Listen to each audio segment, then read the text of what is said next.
Kuntalaisten omistajuuden aika. Siitä on kysymys nyt alkavassa Sitra Lab-muutosohjelman päätöspäivän verkkolähetyksessä. Pureudumme kuntalaisten osallistumisen polttaviin kysymyksiin tässä ja nyt. Miten kuntalaisten vaikutusmahdollisuuksia, osallisuutta, omistajuutta vahvistetaan. Tervetuloa kaikille verkon äärellä tätä lähetystä seuraaville. Tervetuloa inspiroitumaan uusista mahdollisuuksista tässä 2020-luvun Suomessa. Minä olen Tapio Pajunen, radiosta podcasteista tuttu Ylen Politiikkaradion politiikan toimittaja. Olen otettu kutsusta päästä vetämään tätä päätöspäivän lähetystä. Ja tämän tulevan 1,5 tunnin ajan on luvassa erittäin kiinnostava kattaus uusia näkökulmia ja käytännön oppeja kuntalaisten osallistumiseen tässä ja nyt. Lähetyksen aikana piipahdetaan 7 Sitra Labin muutosohjelman tiimin etästudioissa ympäri Suomea, Helsingissä, Vantaan Korsossa, Siilinjärvellä, Tampereella, Pohjanmaalla, Kemissä. Viimeisessä osiossa on mukana myös 2 nuorten tiimin jäsentä. Lisäksi kuulemme muutaman tällaisen niin sanotun keynote-puheenvuoron. Ja kaikki tämä vedetään yhteen ja analysoidaan studiokeskusteluissa 6 asiantuntijan voimin tässä studiossa. Syvennytään näihin kuntalaisten osallistumisen ja omistajuuden teemoihin useista eri näkökulmista ja pohditaan näitä Sitran tiimien kokeiluiden tuloksia. Ja rohkaisen tietysti kaikkia lähetystä seuraavia keskustelemaan ja kommentoimaan näitä lähetyksen teemoja. Verkossa keskustelua voi käydä Twitterissä, aihetunniste Sitra Lab. Mutta toivotetaan nyt tervetulleeksi ensimmäisen osion yritysten ja yhteisöjen osallisuutta käsittelevän osion studiovieraat. Tervetuloa yritysvastuuverkosto FIBSin toimitusjohtaja Kimmo J. Lipponen. Kiitos oikein paljon. Tosi kiva päästä mukaan. Ja yhtä lailla tervetuloa Sitran demokratia- ja osallisuusteeman johtaja Veera Heinonen. Kiitoksia. Lähdetään ihan pian tässä visiitille Vantaan Korson kyläneuvostoon. Sitä ennen kuitenkin muutama sana tästä päätöspäivän lähetyksen otsikosta kuntalaisten omistajuuden aika.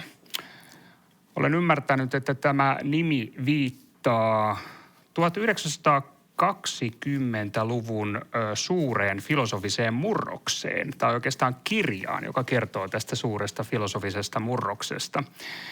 Ja tässä on kiinnostava silta tähän nykypäivään. Yhtä lailla tätä 2020-lukua voi monin syin verrata tähän 1920-luvun murrosaikaan. Tätä aikaa tällä hetkellä määrittelee teknologiset harppaukset, digitalisaatio, verkko, some, paikallinen ja globaali kohtaavat tässä ajassa täysin uudella tavalla. Niin mitä ajattelette siitä syystä, tästä syystä, kun me nyt puhutaan myös tässä studiossa vaikuttamisen ja osallistumisen murroksesta, myös niin paikallisesti kunnissa? Se on hienoa aasinsilta mielestäni siihen, että lähdetään menemään niin kuin pitkillä aikakaarilla ja pitkillä aikajänteillä ja katsotaan varsinkin, kun puhutaan inhimillisyydestä ja merkityksestä ja siitä, millä tavalla me itse kukin koetaan asioita merkityksellisesti ja osallistutaan, niin hieno ajatus lähteä sieltä 100 vuoden kaarella. Voisi mennä varmaan pidemmällekin ihmiskunnan historiaa, mutta toi 100 vuoden aikajänne tuntuu jotenkin kutkuttavan hyvältä. Hyvä valinta. Mä oon samaa mieltä ja mun mielestäni itse asiassa nyt on todella hyvä analogia ajatella, että 1920-lukua ja 2020-lukua ja kuinka paljon meidän elämästä asiat on muuttunut, meidän arki tosiaan on vahvasti niin kuin digitalisoitunut ja teknologia on hirveän iso osa niin kuin meidän arjen helpottajana, mutta me ollaan paljon pohdittu sitä Sitrassa, että me ei ole ehkä nähty tätä vielä niin demokratiassa, että se olisi tullut vielä kovinkaan niin kuin semmoiseksi digitaaliseksi ja osaksi tätä meidän muuta arkikäyttöä. Ja sen takia mun mielestä tämä kuntalaisten omistajuuden aika viittaa mun mielessäni niin sellaiseen, että nyt me ehkä oltaisiin valmiita valmiutta tekemään se loikka, että me voitaisiin vaikuttaa jatkuvasti asioihin, jotka on meille tärkeitä, eikä odottaa niin kuin 4 vuoden syklissä, että me annetaan mandaatti jollekin porukalle, joka sitten hoitelee niitä meidän asioita. Sitten me odotellaan seuraava 4 vuotta, kun päästään jälleen niin kuin antamaan niin kuin sanamme siihen, että miten asioita pitäisi hoitaa. Eli omistajuus on mun mielestä mahtava asia silloin, kun se tarkoittaa mahdollisuutta vaikuttaa ja toimia. Kyllä. Eli ajattelette, että tämä aika vaatii uudenlaista ajattelua. Ehdottomasti. Kyllä. Joo, ja tuo oli hyvä mitä Veera sanoi siitä, että niillä jokapäiväisillä valinnoilla. Juuri näin. Ja se kytkeytyy tietysti siihen, että mehän ollaan kuntalaisina ja ihmisinä, kuluttajina, erilaisten palvelujen, tuotteiden ostajina. Me tehdään valintoja koko ajan. Ja sen takia se tavallaan meidän valinnat, mitä me tehdään sen oman hyvinvointimme eteen tai luontokadon hidastamiseksi tai ilmastonmuuton hidastamiseksi tai eriarvoisuuden vähentämiseksi, mitä ne asiat onkaan, mihin me halutaan vaikuttaa. Niin tosi hienoa, että ei anneta, tavallaan ulkoisteta sitä vaikutusta jollekin, vaikka nyt 4 vuoden välein valittaville poliittisille päätöksentekijöille, niin tärkeitä kuin he ovatkin. Heillä on oma tärkeä roolinsa, mutta meillä sitten taas yksittäisenä ihmisenä on myöskin muita vaikutuksen kanavia. No niin, otetaan nyt ensimmäinen askel tässä lähetyksessä. Otetaan ensimmäinen yhteys Korson kyläneuvostoon. Korsossa on rakennettu matalan kynnyksen demokratiamallia, jolla rakennetaan alueellista yhteisöllisyyttä. Siitä kuulemme nyt.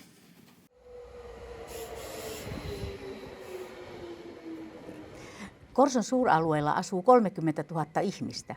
Se on samaa kokoluokkaa kuin Riihimäki tai Imatra. Yrityksiä on monta sataa ja aktiivisia yhdistyksiä ja seuroja yli 40. Kaikki nämä toimivat omalta osaltaan Korson hyväksi ja vaikuttavat suoraan siihen, kuinka hyvinvoiva alue Korso meille kaikille on. Minä olen Merja-Liisa Korson kyläneuvostosta. Ja minä olen Ari Korson kyläneuvostosta. Monet haluavat vaikuttaa muutakin kuin äänestämällä vaaleissa. Kotikylä on asia, mistä halutaan pitää huolta. Aluevaikuttamiseen pitää olla myös matalan kynnyksen väyliä. Aloitteiden tekeminen kaupungin suuntaan ja niiden etenemisen seuraaminen on monille haaste. Otetaan esimerkiksi Korsossa sijaitsevat Metsolantorin portaat, joiden kunnostamista kyläneuvosto on edistänyt. Niissä on moni loukannut itsensä, mutta asukkaiden on monasti vaikea arvioida, kenen puoleen tällaisten asioiden suhteen tulisi kääntyä. Korson kyläneuvosto syntyi maaliskuussa 2021 tarpeesta helpottaa korsolaisten osallistumista ja vaikuttamista sekä madaltaa vaikuttamisen kynnystä. Kyläneuvosto on 4. sektorin toimija, jossa on mukana korsolaisia poliitikkoja kaikista suuremmista puolueista. Lisäksi jokainen 15 vuotta täyttänyt korsolainen voi liittyä kyläneuvoston jäseneksi. Yhteistyö Vantaan kaupungin virkamiesten kanssa on hyvä. No, Vantaan kaupunki suhtautuu erittäin myönteisesti. Kyllä me nähdään asukkaat oman asuinalueensa parhaina asiantuntijana. Kyllä tämä aktiivisuus helpottaa meidänkin työtä sitten kovasti, että kuntalaiset ottaa vastuun siitä ympäristön kehittämistä. Se on erittäin arvokasta. On olemassa semmoisia kaupunginosia, missä on aktiiviset asukasjärjestöt, niin se yhteistyö on niin paljon hedelmällisempää ja konkreettisempaa sitten. Ja asiat etenee paljon vauhdikkaampi, kun asukkaat ottaa sen oman roolinsa sitten virkamiehiin nähden asioiden edistämisestä ja ottaa sitä kokonaisvastuuta siitä kaupungin kehittämisestä, niin se on erittäin tärkeää, erittäin arvokasta meidän näkökulmasta. Yhdessä tällä porukalla on tosi hyvät valmiudet edistää yhteisiä asioita. Portaita käsittelevä aloite pistettiin yhdessä priimakuntoon. Aloite sai taakseen 130 korsolaisen allekirjoituksen. Aloite lähetettiin sähköisesti kaupungille ja virkamiehiin pidettiin yhteyttä. Metsolantorin portaat on ensimmäinen kyläneuvostolle tullut aloite. Korson kyläneuvostossa luodaan parhaillaan digitaalista aluedemokratiamallia, jossa mukaan otetaan korsolaisten asukkaiden lisäksi kaikki alueen toimijat, kuten urheiluseurat, yhdistykset sekä yritykset. Kaikki nämä toimijat yhdessä haluavat rakentaa entistä parempaa ja hyvin toimivaa Korsoa. Korson kyläpäivä alkusyksystä tavoittaa yli 1000 korsolaista, asukas- ja yritysfoorumit vuodessa muutamia satoja. Seuraavaksi Korson kyläneuvosto valmistelee alkusyksyllä järjestettävää Vantaan ja Keravan hyvinvointialueen foorumia. Tilaisuuksista kirjoitetaan paitsi kyläneuvoston omilla verkkosivuilla, niin myös paikallisessa Korso-lehdessä sekä alueen someryhmissä. Palataan Metsolan torille.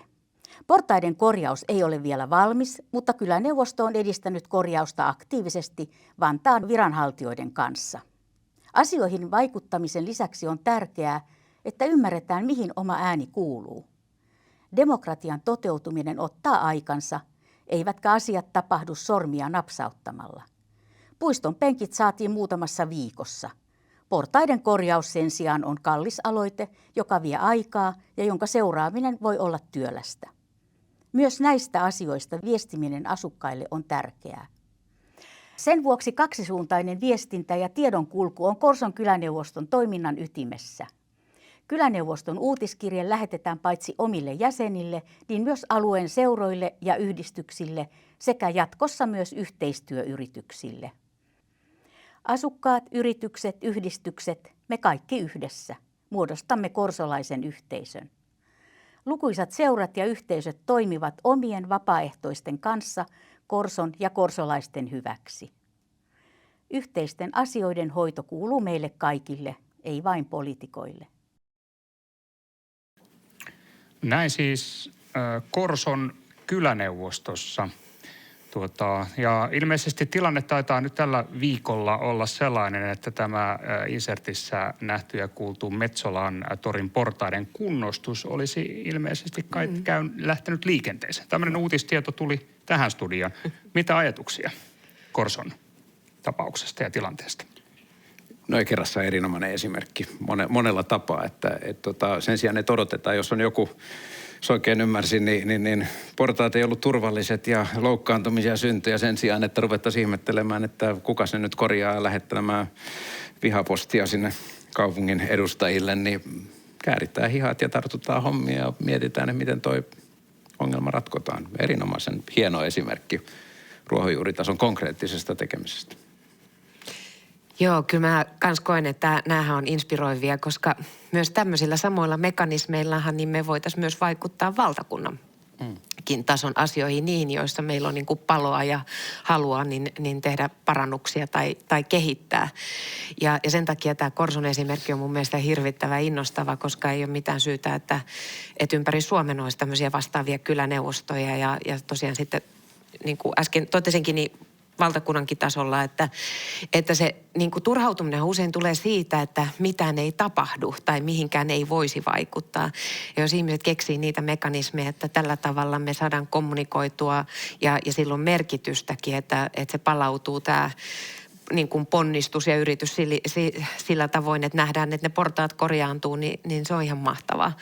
Ja se toinen, mikä musta tässä oli innostavaa, oli myös se, että tässä oli tunnistettu, että nuoret kannattaa ottaa mahdollisimman varhain mukaan, että täysikäisyyteen odottaminen on ihan hupsua niin kuin tämmöisessä lähialueen vaikuttamisessa ja itse asiassa argumentoisin, että voitaisiin miettiä äänestämisenkin osalta, että nuoria voisi hyvin kiinnostaa kuntavaaleihin jo äänestämään, koska oppivelvollisuuden parissa kun on ja piirissä, niin silloinhan useimmiten muodostuu ehkä paremminkin tavaksi, kun ensimmäisen kerran silloin äänestää, niin paremmin tavaksi sitten äänestää myös jatkossa. Et tästä erityinen niin kuin plussa Korsolle myös, että tunnistaa, että usein tämä ikäjakauma tuntuu painottuvan meihin keski-ikäisiin, niin tässä tapauksessa on hyvä erityisesti innostaa nuori mukaan.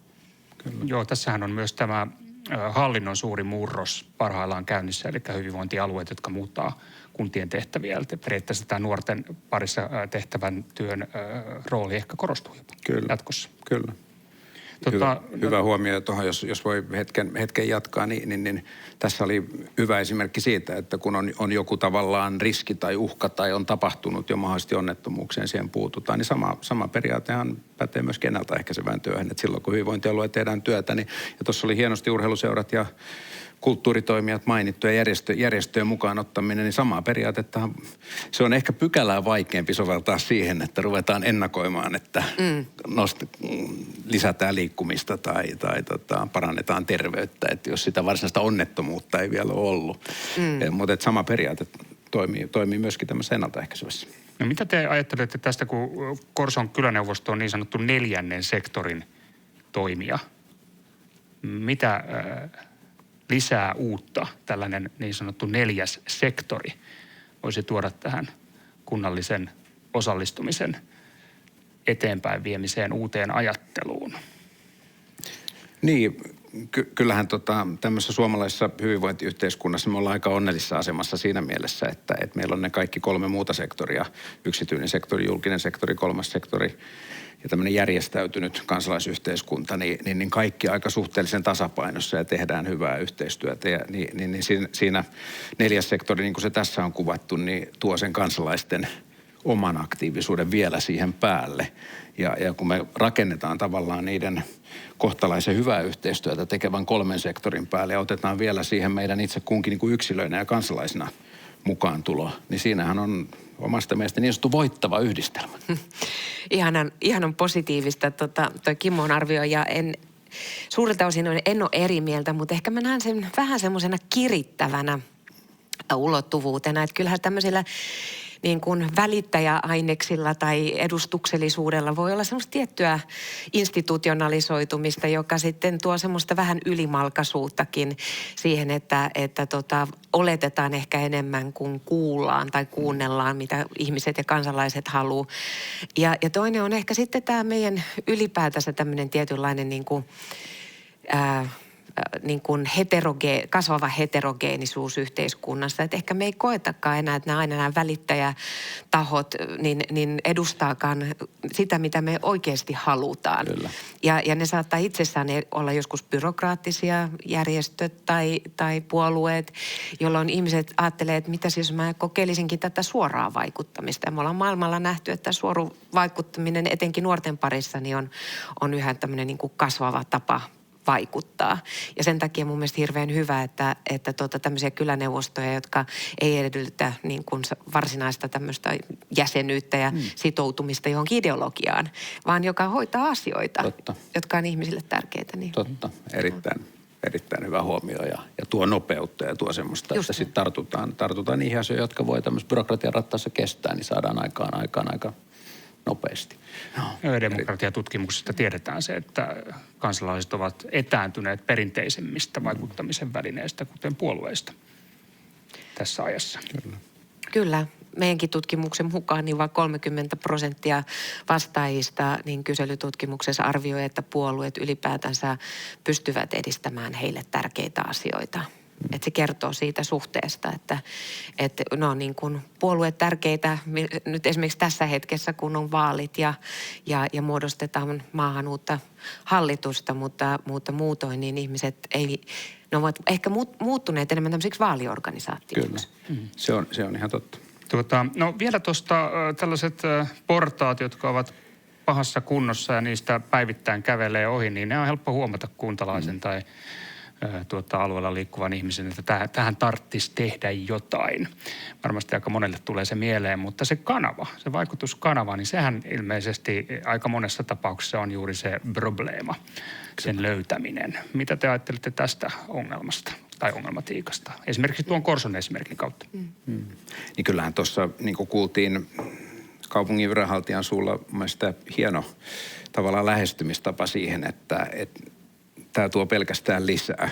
Että voisi olla joissakin kunnissa ja kaupungeissa voi olla sellainen reaktio, että hetkinen, että mitäpäs te nyt tähän puututte, että tämä kuuluu meille ja tämä on siellä suunnitelmassa niin tulossa prioriteettijärjestyksessä vasta siellä 72 ja se korjataan vasta sitten, kun se 71 prioriteettijärjestyksessä on korjattu. Niin siinä mielessä niin mun mielestä toi Vantaan kaupungin asenne kaiken kaikkiaan niin oli lupaava, koska se kanavoituminen sitten taas, että kaikki eivät välttämättä pidä aktivismista. Ja se tietysti pitäisi meidän kaikkia varmistaa, että niitä tavallaan positiivisen aktivismin muotoja, niin niitä saadaan eteenpäin. Eli uutta ajattelua. Uutta ajattelua ja annetaan sille mahdollisuus, annetaan sille tilaa. Ja ajatellaan niin kuin on sitten kaupungissa tai muissa instituutioissa, että hetkinen, että tämähän on mielenkiintoinen lisä, eikä niin, että on jotain pois siltä, mitä me olemme jo aikaisemmin tehneet.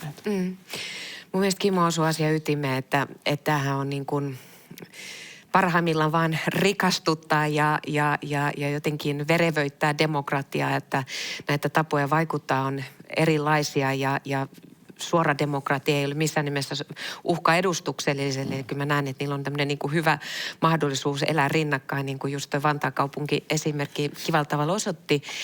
Mutta se vaikutuskanavat onkin hyvä kysymys, eli se ei olekaan aivan yksinkertaista. Että me ollaan nähty, kun meillä on esimerkiksi kansalaisaloitehan on todella suosittu ollut ja jälleen kerran tutkimukset osoittaa myös, että nuoret mielellään sitä kautta vaikuttaisivat.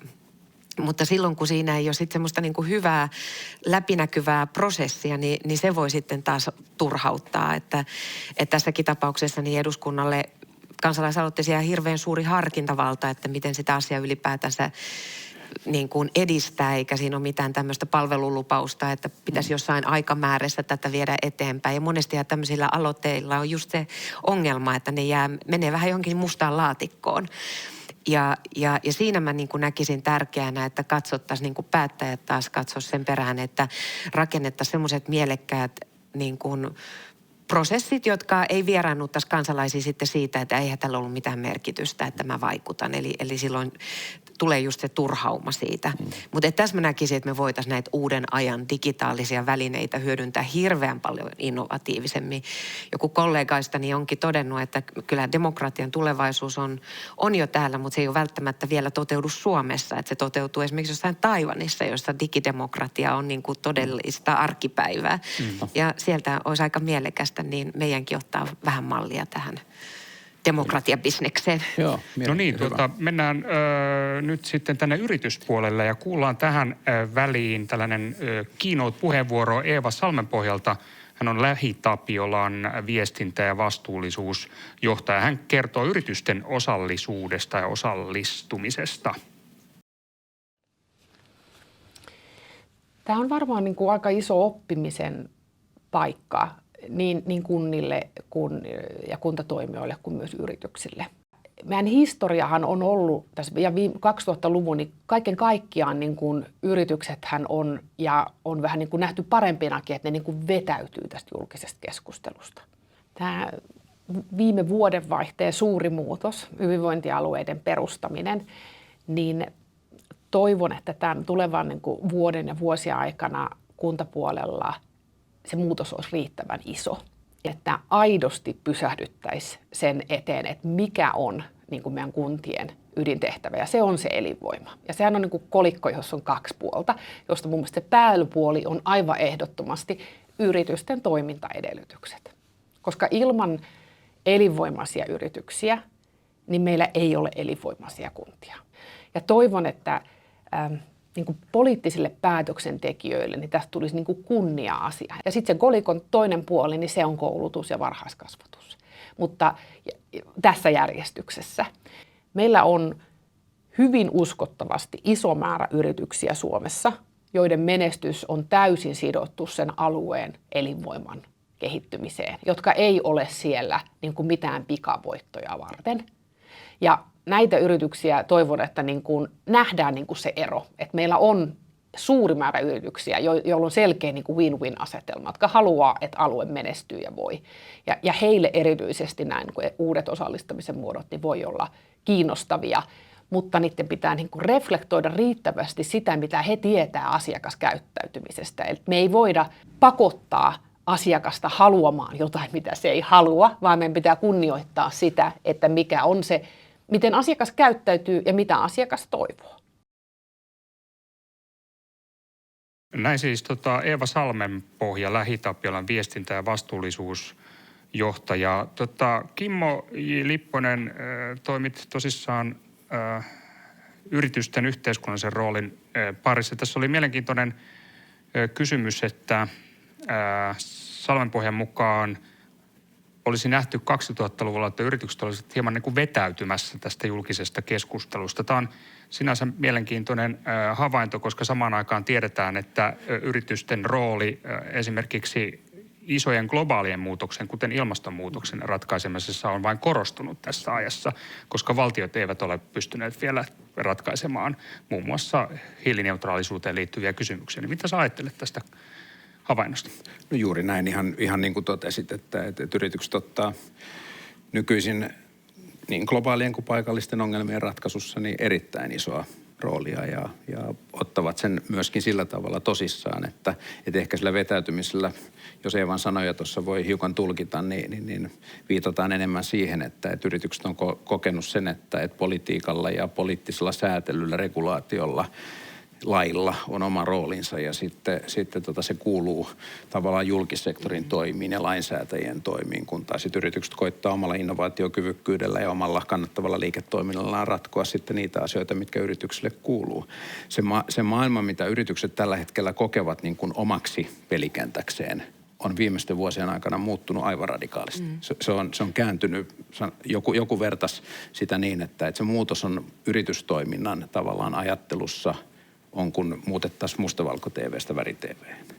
Ja semmoinen niin kuin mustavalkoinen raha, kannattavuus, positiivinen tilinpäätös, sijoittajien sijoitetun pääoman tuottoon katsominen on saanut rinnalleen, niin kuin totesit, ilmastonmuutoksen hidastamisen, luontokadon estämisen, eriarvoisuuden vähentämisen. Ja ne on globaaleilla ja paikallisilla yrityksillä yhä enemmän ihan yhtä tärkeässä roolissa kuin se kannattava liiketoiminta. Ja sitä kannattavaa liiketoimintaa ja näiden isojen yhteiskunnallisten haasteiden ratkaisemista tehdään tällä hetkellä käsi kädessä.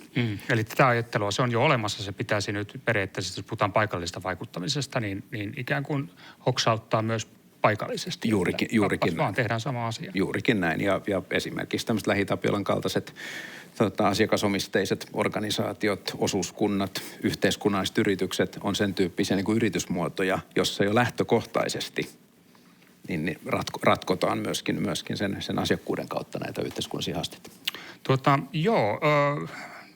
Siirrytään seuraavaksi Perämeren rannalle Kemiin.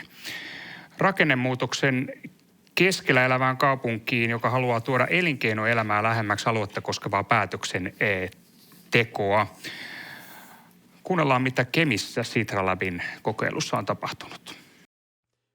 Kemi on reilun 19 000 asukkaan kaupunki Perämeren rannalla lähellä Ruotsin rajaa. Se on vehreä ja vireä teollisuuden, matkailun ja koulutuksen keskus. Täällä on helppo ja nopea liikkua ja kaikki palvelut ovat lähellä. Kemin kaupunki täytti 150 vuotta vuonna 2019. Tuolloin asetettiin tavoitteeksi kaupunkikeskustan kehittäminen. Visiona oli ympärivuotinen ja elinvoimainen 2020-luvun kulttuuri-, palvelu-, kauppa- ja tapahtuma-alue. Muutos tuo kuitenkin aina mukanaan myös haasteita. Kaupungin elinkeinopäällikkö Hanna Alila. Me lähdimme tähän Sitra Labin muutosohjelmaan, jonka aiheena on kuntademokratian ja osallisuuden välineet sen takia, että Kemissä on tapahtunut viimeisen 2 vuoden aikana paljon muutoksia. On Veitsiluodon tehdas lakkautunut ja tuo Metsäfibren uusi biotuotetehdas on rakenteilla. Meillä on työpaikkoja ja opiskelupaikkoja, mutta ihmiset muuttaa täältä pois. Ja tosiaan elinvoimatoimiala kaupungilta lähti mukaan, jossa on elinkeinopalvelut, työllisyyspalvelut, kaavoituksen ja maankäytön palvelut sekä kansalaisopisto Kival-opisto. Mutta tässä Sitra Labissa meillä on mukana myös Kemin Digipoliksesta, samoin Lapin TE-toimistosta ja Tulevaisuuden tutkimuksen seuran Helsingin osastolta jäseniä. Ja me ollaan tämän kautta haettu, että mitä se elinvoima voisi olla, miten niitä osallisuuden välineitä voisi siinä hyödyntää. Ja meidän teesi, millä lähdettiin tähän mukaan, on se, että kunnalta puuttuu elinvoimatyöltä osallisuuden työvälineet. Järjestimme maaliskuun alussa sähköisen kuntalaiskyselyn, jolla haluttiin selvittää Kävelykadun ja Kemin kaupunkikeskustan toiminnallisuuteen, viihtyisyyteen liittyviä asioita meidän kuntalaisilta, yrittäjiltä ja satunnaisilta Kävelykadun käyttäjiltä. Saatiin 150 vastausta ja sieltä päällimmäisenä nousi esiin vihreyden lisääminen, eli halutaan lisää istutuksia. Haluttiin lisää istumapaikkoja, pyörätelineitä ja tapahtumia. Lisäksi osa vastaajista halusi tämän avattavan autoliikenteelle.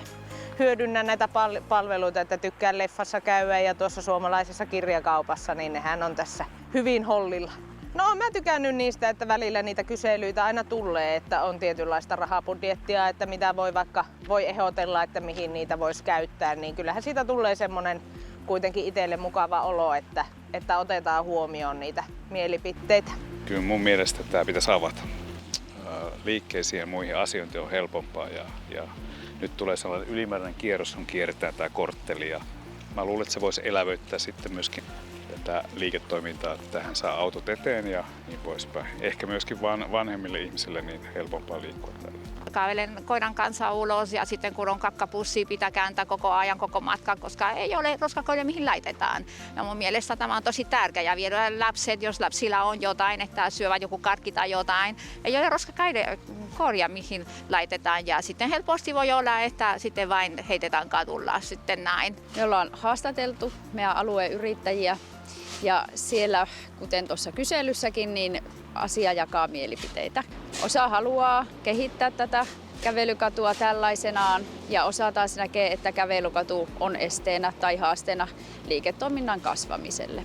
No tällä hetkellähän se ei ole mitenkään kovin viihtyisä, aika kolkkopaikka. Me ollaan tietenkin yritetty omalta osaltamme sitä vähän viihtyvyyttä lisätä siihen rakentamalla tuo kesäterassi.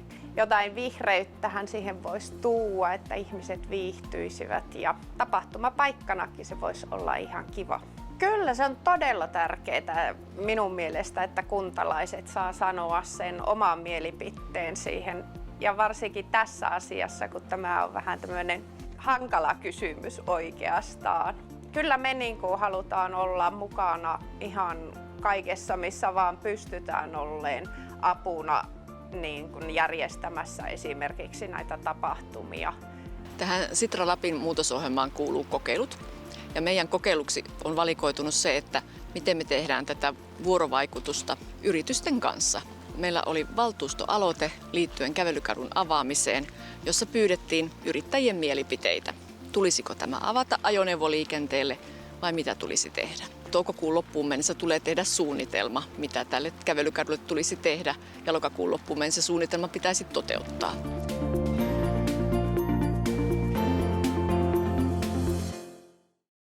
No niin, näin kuulimme, miksi Kemissä lähdettiin mukaan tähän kuntademokratian kehittämiseen tähtäävään Sitra Labin muutosohjelmaan. Ja sen lisäksi kuulimme myös monia muita hienoja havaintoja paikan päältä. Myös koiran kakkapussitkin nousivat esiin. Se on jännä juttu, että kunnassa nämä roskikset aina tuntuvat olevan hieman väärässä paikassa. Mutta täältä nousi, tässä on siis jännä paradoksi Kemissä, että alueella on työpaikkoja, on opiskelupaikkoja, mutta silti muuttoa pois alueelta. Puhutaan tästä Kemin elinvoimatekijöistä. Ja tämä varsinainen syy, miksi Kemissä lähdettiin mukaan tähän Sitran työhön, oli, että kunnalta puuttuu elinvoimatyöltä osallisuuden työvälineet. Te ymmärrätte tämän kysymyksen. Osallisuuden työvälineet. Niin, kyllähän se, kun en tämän insertin lisäksi sitä Kemin tilannetta kauhean hyvin tunne, niin kuulostaa siltä, että tilanne on niin sanotusti päällä ja nyt pitää lähteä miettimään niin kuin avoimesti ratkaisuja siihen, että millä me elinvoimaa tähän meidän yhteisöön saadaan rakennettua. Että siellä on hyviä positiivisia tekijöitä, kuten tämä biotuotetehdas esimerkiksi, mutta kuitenkin niin halutaan tarttua. Niin kuin. Se on vähän niin kuin ne portaat oli, että tässä on niin kuin semmoinen, että on niin kuin aikamoinen portaikko ratkaistavana, jos se Korson esimerkki otetaan, mutta että lähdetään sitten katsomaan, millä työkalupakilla ruvetaan sitä portaikkoa korjaamaan. Kemin tapauksessa ehkä vähän monimutkaisempi portaikko kuin siellä Korsossa. Se on aivan näin ja pisteet siitä, että tunnistavat, että heidän täytyy oikeasti ymmärtää, että mitä ihmiset tästä asiasta itse ajattelevat. Juuri. Että mitkä on niitä niin kuin vetovoimatekijöitä, jotka heidät siellä pitäisi niin kuin Kemissä.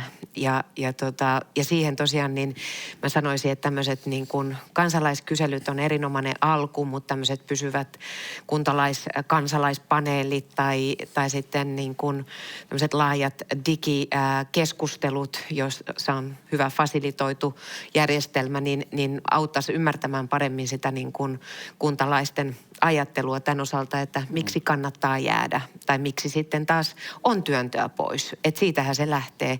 Ja mun mielestä ylipäätänsä vielä ehkä loppuun sanoisin sen, että sanoilla on merkitystä. Että usein kun me puhutaan elinvoimasta, niin me puhutaan työpaikoista, investoinneista, mutta meidän pitäisi ruveta puhumaan enemmän näistä ihmisistä. Kyllä. Koska se on niin kuin monella paikkakunnalla juuri se hupeneva voimavara, etenkin sitten nuoret ja lapset.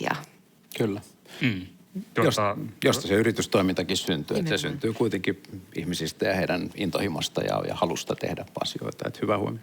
Tässähän se kiteytettiin tuossa insertissä kuntalaisen paljon puhuvalla kommentilla, että tulee mukava olo, että huomioidaan mielipiteitä. Siitähän tässä loppujen lopuksi loppuviimein on kysymys. No niin, mä luulen, että olemme hieman jopa yliajalla tässä ensimmäisessä osiossa. Aika siirtyä keskustelun toiseen osaan, joka kantaa nimeä muutoksen johtaminen.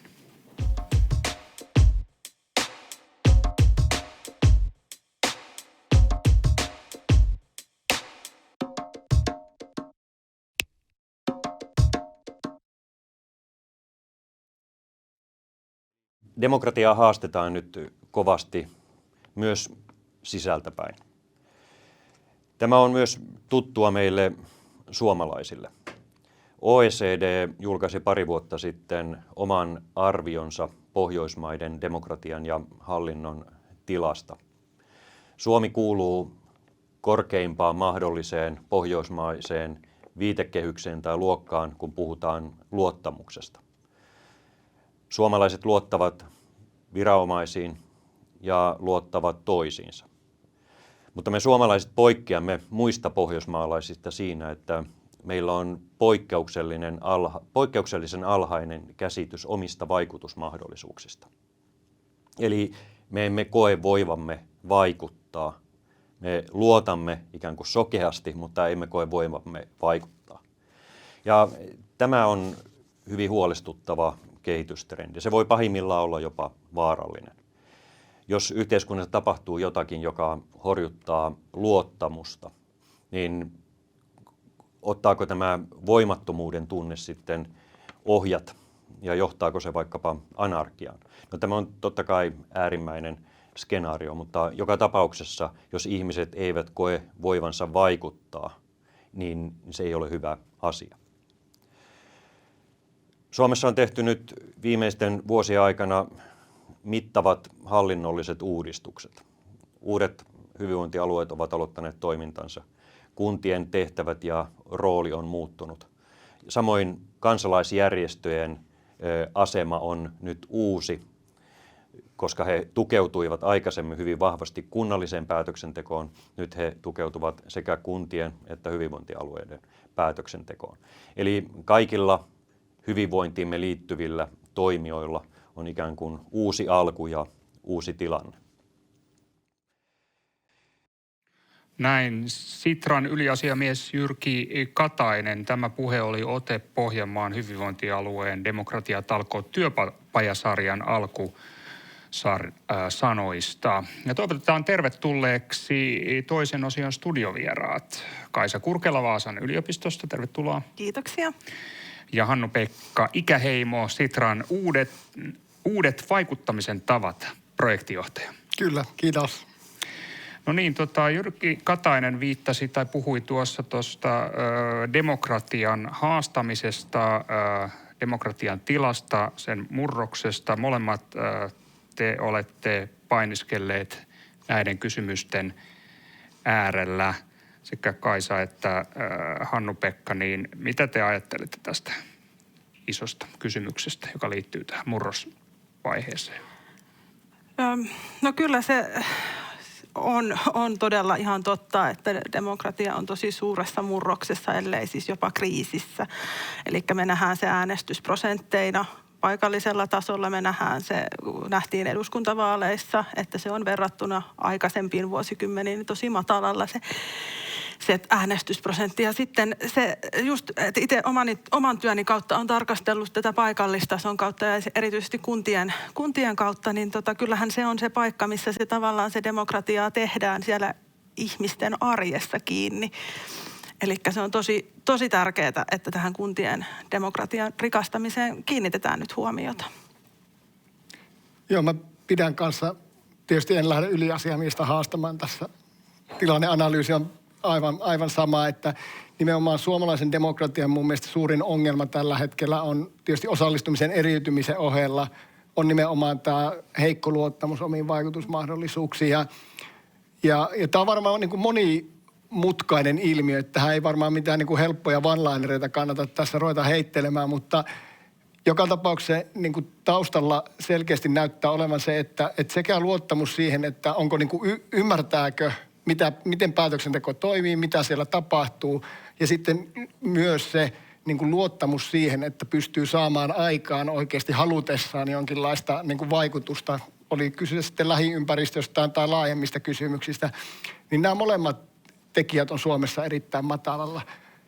Miksi näin verrattuna esimerkiksi muihin Pohjoismaihin, niin me niin kuin varmaan tarvii aika paljon niin kuin perata tätä ilmiöä vielä.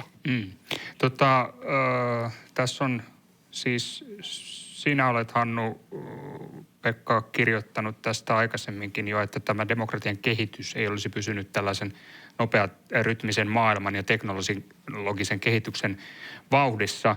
Tavallaan, olenko ymmärtänyt oikein, että ajattelet, ja myöskin tässä uudet vaikuttamisen tavat -projektissa ajatellaan, että jotta tällaista poliittista vieraantumista vastaan voitaisiin kamppailla, jollaisesta myös kertoo alhainen osallistuvuus, alhainen äänestysprosentti, muut nämä demokratia-indikaattorit, jotka ovat osin punaisella, niin tarvittaisiin jonkinnäköisiä uutta ajattelua, uutta toimintatapaa. Demokratia-innovaatioista puhutaan usein. Kyllä. Siis ehdottomasti tarvitaan ja mehän nähdään se jo ihan siis kansalaisaloite, joka nyt on Suomen niin kuin ehkä viimeisen 10 vuoden aikaan niin kuin, keskeisin demokratia-innovaatio. Niin se on oikeastaan ainut nimenomaan tämän niin kuin aika matalan kynnyksen, jolla voit siihen osallistua, niin oikeastaan ainut menetelmä, jolla ollaan saatu aktivoitua myös niitä ihmisiä, jotka eivät esimerkiksi äänestä vaaleissa. Ehdottomasti me tarvitaan lisää tällaisia. Me tiedetään, että ne osallistumisen kynnykset on vähän erilaiset eri taustaisille ihmisille. Ja kun tässä aiemmin puhuttiin näistä niin kuin teknologisista niin kuin, härpäkkeistä, millä esimerkiksi mietin Korsonkin keissiä siinä, että siinähän yksi ongelma oli se, että päätöksentekoa on hankala seurata. Niin kyllä mä ajattelen, että 2020-luvulla meillä on niin kuin mahdollisuus tehdä tämä aika paljon helpommaksi niille kansalaisille, jotka haluaa esimerkiksi jonkun applikaation kautta seurata sitä, että mistä se mun vaikka porras-asia nyt etenee, milloinka se päätetään, milloinka mä saan siitä tiedon. Että tässähän niin kuin me pystytään oikeasti tuomaan niin kuin demokratia myös 2020-luvulle. Periaatteessa vain taivas on rajana tässä suhteessa. No Kaisa, tämä demokratian murroskehitys, niin olet kirjoittanut väitöskirjan tai tehnyt väitöskirjan tähän liittyen ja nimenomaan paikallisuuteen, kuntiin ja tällaisen niin kuin, tässä väitöskirjassa on tällainen käsite kuin kuntien avautuva hallinta. Eli siis tämä murros vaikuttaa kuntiin ja puhutaan kuntien avautuvasta hallinnasta. Ja siitähän tässäkin projektissa on kysymys, niin avaa hieman tarkemmin tätä ajattelua. No kyllä, se miten se murros vaikuttaa kuntiin, niin se vaikuttaa ainakin siinä, että kunnille tulee enemmän odotuksia siitä, että kansalaisia pitäisi vähän niin kuin moninaisemmilla tavoilla osallistaa mukaan. Että on kaikenlaisia oikeusministeriön ohjelmaa tähän kuntalakikirjaa siihen, eli kunnille tavallaan tulee odotuksia tai paineita sitten siihen tavallaan hallinnan avautumiseen niin, että kansalaisia ja muita toimijaryhmiä voitaisiin ottaa mukaan. Ja se on tavallaan semmoinen asia, mikä pitäisi vahvemmin myös näkyä sitten, että tavallaan tulee odotuksia ja sitten se näkyy paljolti vaikka kuntien kuntastrategioissa, niin se on myös semmoinen asia, mikä niin kuin käytännössä pitäisi sitten myös viedä sinne niin kuin johtamisen ja sitä kautta toiminnan tasolle. Eli voidaan sanoa, että kuntien hallinta on avautumassa, mutta se ei tapahdu itsestään ja siihen tarvitaan niin aktiivista työtä, mitä esimerkiksi nyt vaikka Sitra näillä omien kokeilujensa kautta avittaa kuntia ja hyvinvointialueita. Olet kirjoittanut, että kunnissa luodaan edellytykset sille, että kansalaisten osallistuminen olisi aidosti vaikuttavaa ja että se olisi osa arjen toimintaa. Ja tämä voi tarkoittaa myös totuttujen tapojen ja sääntöjen kyseenalaistamista. Niin mitä sääntöjä nyt pitäisi alkaa kyseenalaistamaan tässä ja nyt? No tavallaan ehkä semmoisia totuttuja sääntöjä, että mitenkä meidän kunnan hallinnossa on ollut tapana tehdä. Tai että mikä asia kuuluu vaikka viranhaltijoiden tontille tai mitenkä heidän odotetaan toimivan. Eli enemmän esimerkiksi viranhaltijoilta voidaan odottaa sitä, että heidän toiminta olisi enemmän vuorovaikutteisempaa suhteessa kansalaisiin. Esimerkkinä. Myös ehkä meillä on semmoinen vahva, koska meillä on vahva kuntahallinto Suomessa, niin on myös semmoista niin kuin byrokraattisen hallinnan ja sitten toisaalta semmoisen managerialistisen tehokkaan hallinnan, tehokkuutta korostavan hallinnan niin kuin perinteitä siellä. Eli tämä tavallaan kansalaisten osallistumisen lisääminen haastaa tavallaan tällaisia perinteisiä hierarkiasuhteita. Toisaalta se voi myös haastaa sitä semmoista tehokkaan hallinnon ajatusta. Eli se muuttaa tavallaan sitä ajatusta, tai pitäisi muuttaa myös siellä niin kuin ihan hallinnon sisällä organisaatiossa. Näetkö tällaista muutosta tai tällaista ajatusta Suomessa käynnissä? Aidosti? Sanoisin näin, että sitä tarvisi tehdä enemmän. Joo. Ja tässä olisi kuntien paikallishallinnon johtajilla se, missä heidän mun mielestä pitäisi ottaa suurempaa roolia. No Hannu-Pekalle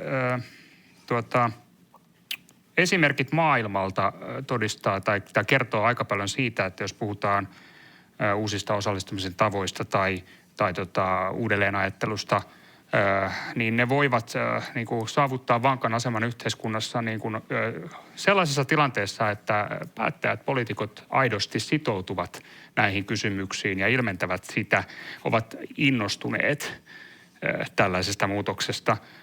Esimerkiksi Irlanti on usein mainittu maana, jossa oli hyvin vaikeita arvoihin liittyviä poliittisia ongelmia, joita on onnistuneesti onnistuttu ratkaisemaan 2000-luvun aikana. Niin miten näet Suomessa? Minkälainen tämä asianlaita on Suomessa, jos puhutaan poliitikkojen, päättäjien sitoutuneisuudesta tällaiseen muutosprosessiin, aitoon uuteen ajatteluun?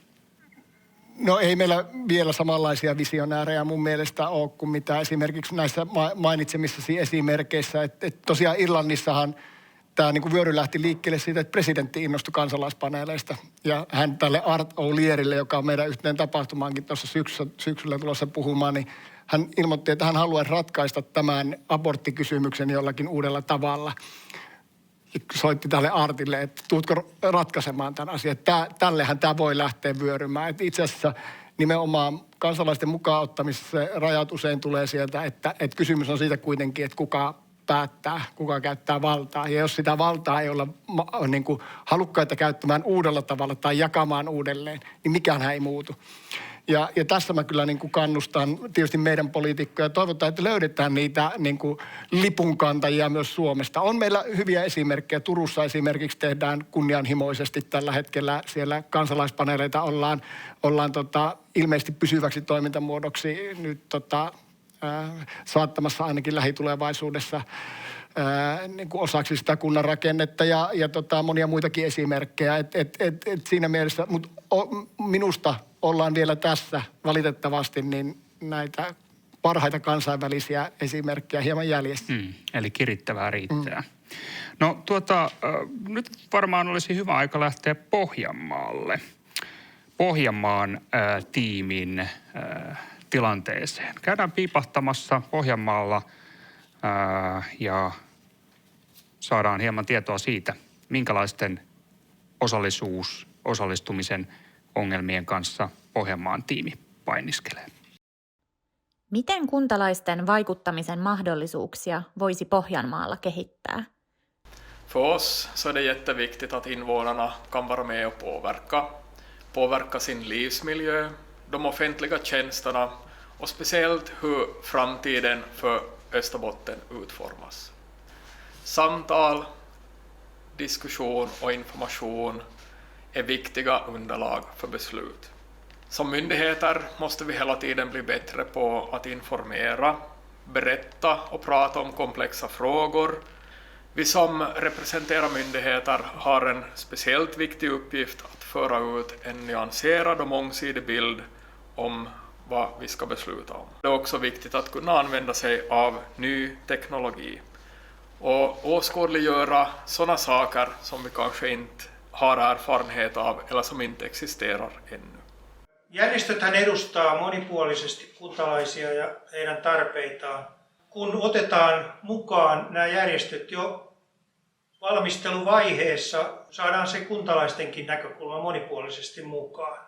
Tiedottaminen on kaiken vaikuttamisen perusta. Eli kuntalaisille, kansalaisille pitää saada monipuolisesti tietoa. Ei riitä, että päätöksistä tiedotetaan, vaan pitää myös jo valmisteluvaiheessa tuoda asiat esille ja tiedottaa niistä.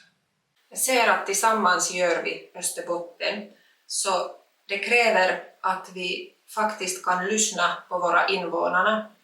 Och det att alltid om man är som kund i vår organisation, så det är ju alltid kunden som är med i hela processen, så det är jätteviktigt att vi faktiskt kan lyssna. Mitä hyötyä näet kuntien, järjestöjen, hyvinvointialueen ja maakunnan liiton yhteistyöstä osallisuuden edistämiseksi? Vi allihopa jobbar för samma invånare. Folk ska inte behöva tänka på vilken instans som sköter vilken uppgift i detalj. Så det är viktigt med samarbete, särskilt kring de stora linjerna och att dra åt samma håll. Delaktighet är två vägar. De som ska besluta om ärenden, vare sig det är social- och hälsovård eller regionutveckling, får tack vare delaktigheten kunskap om målgruppers behov och erfarenheter. Det gör oss allihopa mera effektiva då vi kan utgå ifrån målgruppernas faktiska behov. Tack vare delaktigheten så blir beslutsfattande med högre kvalitet och bättre träffsäkerhet. Kaikilla näillä osapuolilla on hieman erilainen ja oma näkökulmansa asioihin, niin myös järjestöillä tietysti. Ja kun nämä näkökulmat yhdistetään, niin saadaan se kokonaisuus aikaiseksi. Eli se hyöty syntyy siitä, että me saadaan paras, konkreettinen, toimiva ratkaisu. Eli näiden virallisten organisaatioiden näkökulman lisäksi tarvitaan myös tätä niin sanottua elävän ihmisen näkökulmaa. Sitä kautta se hyöty syntyy. Yhdessä on aina saatava enemmän aikaiseksi kuin eri toimijat erikseen. Uskon vahvasti, että jos jaamme saman päämäärän, niin yhteistyöllä saadaan paljon aikaiseksi. Ja yhteistyön avulla ja se, että onnistutaan osallistamisessa, niin meidän täytyisi, tai sen avulla me löydämme ne asiat, joilla on merkitystä ja jotka tuottaa arvoa meidän asiakkaille. Miten muutosta voidaan johtaa yhteistyössä? För att leda förändringen i samarbete behöver vi dela information, kunskap och bilda en gemensam lägesbild. Genom att samarbeta om nya teknologiska verktyg så kan vi bilda sådana sammanhang där vi öppet och gemensamt delar information med varandra. Muutoksen tekeminen yhdessä niin edellyttää tietysti, että siihen tekemiseen on halua. Tämä halu tehdä yhdessä asioita on vahvasti lisääntynyt ja mä uskon, että tulevaisuudessa meillä on kaikilla yhteinen halu tehdä yhdessä asioita. Järjestöihin viitataan, että ne on lausuntonantajia, niitä kuullaan, mutta niitä ei aina nähdä yhteistyökumppanina yhdessä tekijöinä. Eli on tärkeää, että myös järjestöt on mukana asioiden valmistelussa jo heti niiden vireille tulosta ja niiden suunnittelusta lähtien. Det kräver att vi delar samma lägesbild. Vi måste också hitta ett gemensamt mål mot vad vi kommer att jobba tillsammans. Och sen slutligen måste vi hitta det bästa av alla olika parter som jobbar till samma målsättningen. Och via den så tror jag att vi hittar bästa sätt att göra välmående till Österbotten.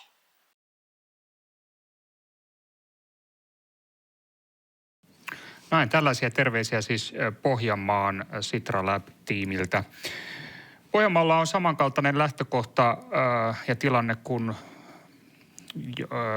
joka puolella Suomessa periaatteessa tällä hetkellä. Uudet hyvinvointialueet on aloittanut vuoden alussa ja tarvitaan tällaisia uudenlaisia yhteisiä osallisuusrakenteita hyvinvointialueiden, kuntien, yhdistysten välille. Puhutaan muutoksesta, muutoksen johtamisesta. Mitä ajatuksia teillä on tästä? Miten tällaista muutosta voisi ja kannattaisi johtaa? tässä tilanteessa? Niin. Tämä on todella hyvä kysymys ja mä todella tervehdin tätä ilolla, että Pohjanmaalla on ruvettu tekemään tätä niin kuin organisaatiot ylittävänä yhteistyönä. Koska tässä mun mielestä aivan mainiosti sanottiin, että me kaikki työskennellään samojen asukkaiden kanssa eri organisaatioiden kautta. Tai kansalaisilla saattaa olla erilaisia roolia. Eli tämmöinen niin kuin verkostossa johtaminen niin on mun mielestä niin kuin todella hyvä idea. Mutta se, että miten siinä sitten johdetaan tällä lailla, niin siinähän mä itse omassa väitöskirjassani on tavallaan nämä niin kuin 3 osaan, mitä tulisi ottaa huomiota, niin jakanut. Että siinä tavallaan täytyy olla sellaiset alustat, rakenteet, prosessit, ehkä strategiat kunnossa. Eli meillä on toimivat ohjelmat osallistumisen edistämiseksi. Meillä on olemassa välineet, ne kansalaispaneelit, osallistuvat budjetoinnit. Näin. Sitten samalla, tämä on semmoinen ehkä kuitenkin aika konkreettinen, eli tämä voidaan sillä lailla, ja tätä tehdäänkin jo paljon. No sitten toinen semmoinen vähän abstraktimpi, ja ymmärrän, että se on vaikeampi ja vie enemmän aikaa, niin on semmoinen osallistumisen kulttuurin rakentaminen. Mistä voisin ajatella, että myös tämmöisestä verkostotyöskentelystä on sitten iloa, että sitä pystytään eri tavalla sitä kulttuuria siellä sitten jakamaan. Mutta siihen liittyy ne semmoiset niin kuin viranhaltijoiden, työntekijöiden motivaatio tehdä sitä, olla kansalaisten kanssa yhteydessä, asenteet ja sen sellainen. Ja sitten 3, hyvin yksinkertainen, mutta erittäin tärkeä, tarvitaan resursseja, osaamista ja sitten ihan sitä rahaa, että voidaan hankkia sitä osaamista. Tuossahan viitattiin tähän kulttuuriin siis siten, että tämän muutoksen tekeminen edellyttää, että muutokseen on halua. Sitähän siinä kulttuurimuutoksessakin on kysymys, vai? Kyllä, siis ehdottomasti. Ja mun mielestä tässä on niin kuin keskeistä nyt muistaa, että kun me tehtiin niin kuin suuri sote-uudistus, niin se ei ole pelkästään nyt tavallaan että niin kuin sektori, joka pitää vaan huolta asiakkaista. Ja tuollakin tämä on pieni juttu, mutta niin kuin mun mielestä tärkeä huomioida, että nyt hyvinvointialueilla ne ei ole enää asiakkaita, vaan ne on asukkaita. Ne on myös asiakkaita, mutta se on hyvin paljon suppeampi rooli. Ja itse asiassa, kun arvelin, että jotain tällaista saattaa, niin otin vielä hyvinvointialueen lain, miten se alkaa. Tämän lain tarkoituksena on luoda edellytykset itsehallinnolle kuntia suuremmalla hallintoalueella sekä asukkaiden osallistumis- ja vaikuttamismahdollisuuksien toteuttamiselle hyvinvointialueen toiminnassa. Eli ensimmäisen pykälän heti ensimmäisessä kappaleessa nimenomaan puhutaan asukkaiden vaikutusmahdollisuuksista. Ja mä veikkaan, että tämä on se iso kulttuurimuutos, mihinkä niin kuin tässä johtamisessa täytyy niin kuin todella varautua ja henkisesti asennoitua uudelleen. Et meillä on yksi kirjoitus, jossa me sanottiin, että terveydenhoitajista tuli yhdessä yössä demokratian niin kuin uudistajia. Ja se on tietysti karkeistus, mutta ei se kovin kaukana todellisuudesta ole. Joo, ja tarvitaan niin sanottua elävän ihmisen näkökulmaa myös vielä kaiken tämän lisäksi. Sekin tuossa huomattiin tuossa Pohjanmaan insertissä virallisten organisaatioiden lisäksi. No Pohjanmaan kautta katsotaan tätä isompaa kuvaa, tätä toimijoiden kokonaisuutta. Sen sijaan Tampere syventää ikään kuin yksityisen toimijan osalta, mitä siellä pitäisi tapahtua. Siirrytään nyt Tampereelle ja kohti yhteisestä tekemisestä kohti yksittäisen toimijan roolia ja onnistumisen edellytyksiä. Terveisiä Tampereelta ja kiitos kaikille aikaisemmille puhujille ja erityisesti nyt tästä muutosjohtamisen tematiikasta. Mun nimi on Lilli Siikasmaa ja tässä on mun työkaveri Susanna Lundström ja me tullaan Tampereen kaupungin osallisuustiimistä. Myös meillä Tampereella on tunnistettu nämä johtamisen kysymykset tosi tärkeiksi ja me voidaan nyt tällä omalla puheenvuorolla tuoda erityisesti tätä osallisuustyön johtamisen näkökulmaa tähän muutosjohtamisen tematiikkaan. Me lähdettiin tähän Sitra Labiin mukaan, koska meillä oli tarve päivittää meidän kaupungin osallisuussuunnitelmaa ja myös samalla kehittää laajemminkin ehkä kaupungin osallisuustyötä. Meillä Tampereella strategiassa osallisuuden vahvistaminen on nostettu yhdeksi keskeisimmäksi painopisteeksi strategiassa Ja tämän osallisuussuunnitelman yksi tärkeä rooli on nyt ohjata sitä lähivuosien osallisuustyötä täällä Tampereella. Eli sillä on tosi tärkeä rooli tästä ja johtamisenkin näkökulmasta. Tämän suunnitelmatyön taustaksi me ollaan tehty nykytilan kartoitusta. Ja me ollaan tunnistettu, että tässä osallisuustyössä on Tampereella valtavasti mahdollisuuksia, mutta myös haasteita ja ne haasteet, osa niistä kumpuaa ihan jo siitä meidän työn luonteesta ja myös toisaalta siitä ihan meidän organisaation rakenteesta. Osallisuustyötä tehdään meillä tosi eri tavoin eri puolilla organisaatiota. Me ollaan tosi iso organisaatio. Työ on helposti vähän pirstaleista tai sitä tehdään pienissä projekteissa. Ja se saattaa se työ olla myös vahvasti tiettyihin henkilöihin sidoksissa olevaa ja riippuvaista myös sillä tapaa näistä tietyistä ihmisistä. Ja voisi ehkä sanoa, että osaaminen on kasautunut näihin ihmisiin eikä ehkä näy siinä meidän laajemmassa toimintakulttuurissa. Ja me nähdään, että tämä on ehkä seuraava, että meillä on kehitettävää siinä, että miten tätä osallisuustyötä johdetaan Tampereella. Ja ollaan tunnistettu myös se, että kyse ei ole siitä, etteikö tämä osallisuustyö koettaisi meidän henkilöstön keskuudessa tärkeäksi merkitykselliseksi asiaksi, vaan se isompi haaste on siinä, että ihmiset ei ehkä hahmota sitä, että miten he voisivat itse edistää tätä osallistumista, miten se oikein liittyy heidän omaan työhön. Ja sille osallisuustyölle ei ole asetettu tavoitteita. Ja voikin sanoa, että jos tavoitteena on vain osallisuuden vahvistaminen, niin se on tavoitteena tosi laaja ja vaikeasti hahmotettava. Ja me nähdään, että se on oikeastaan yksi syy sille, miksi sitä osallisuustyötä on niin valtavan hankala johtaa, koska sitä on hankala saada otetta. Niinpä me lähdettiin nyt tässä meidän Sitra Lab-kokeilussa sitten tunnistamaan niin kuin haasteita tämän nykytilan kartoituksen pohjalta, eli joko ongelmia, jotka tulisi ratkaista, tai sitten mahdollisuuksia, joihin kannattaisi tarttua. Ja näitä haasteita sitten, niiden kanssa työskenneltiin työpajoissa kaupungin johdon kanssa, ja pohdittiin, että mitkä näistä haasteista on kaupungin onnistumisen kannalta ihan oleellisia ratkaista, ja mitä hyötyä näiden haasteiden ratkaisemisesta voisi olla myös niin kuin muille kaupungin tehtävien hoitamiselle. Ja nämä työpajat onkin auttanut meitä paljon juuri tämän niin kuin ison mission ja näiden tavoitteiden asetannassa. Ja nyt sitten seuraavaksi tullaan muodostamaan jonkunlaista tiekarttaa ja steppejä tämän mission ja näiden tavoitteiden edistämiseksi. No mitä nyt voisi vielä lyhyesti tiivistää näitä meidän käytännön oppeja tästä työstä? Yksi tärkein, että jotta sitä osallisuustyötä voitaisiin johtaa, niin se edellyttää sitä, että on määritelty se selkeä suunta yhdessä ja just ne askeleet siihen pääsemiseksi.